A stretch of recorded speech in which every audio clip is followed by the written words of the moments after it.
sees the righteousness and holiness of Jesus clothed in us. Amen? Tinabunan. Ano ba? Tagalog ba yung tinabunan? Kinover na tayo ng righteousness ni Jesus. Amen? Hallelujah! Now, let's proceed to our fourth inheritance. Sabi natin, fourth inheritance. Our fourth inheritance in Christ is our adoption into God's family. Sabi natin, katabi natin, you are adopted in God's family.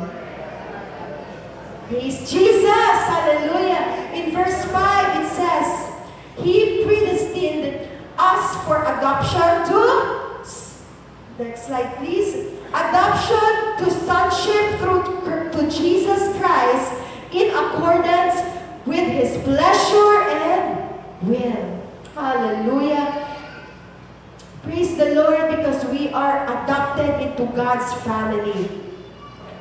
You know, this is God the Father's destiny for His chosen ones, that we will be adopted as His children. Ilan po dito ang naniniwala na anak po tayo ng Panginoon? Hallelujah! Grabe no!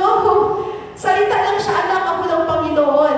Pero when you really think about it, parang sasabog ang mind ko. Hindi ko maintindihan. Anak ako ng Diyos? Sino ako para maging anak ng Diyos? Grabe ang pagmamahal ng Panginoon sa bawat isa sa atin. Amen?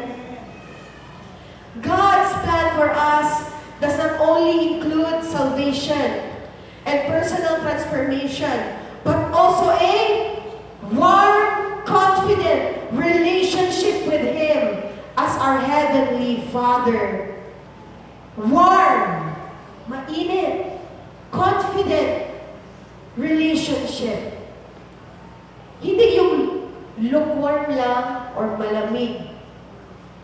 Pwede wala, pwede meron, pwede magpunta sa church, pwede hindi din. Ang gusto ng Panginoon sa atin ay mayroon tayong warm relationship kasama siya. Mainit. Active.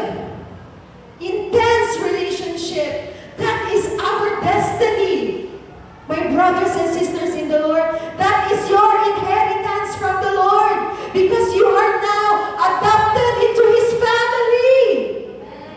Hallelujah!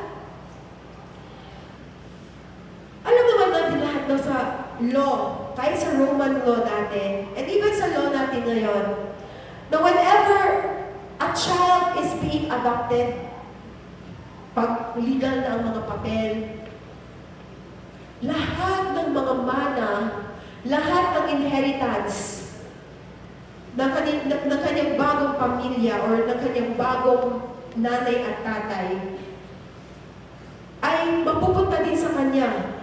All rights of the legitimate son and daughters, walang pagkaiba. Anak ka na, yung totoong anak, pati yung adopted, kung tapos na yung papers, kung ano yung right ng totoong anak, pati yung adopted,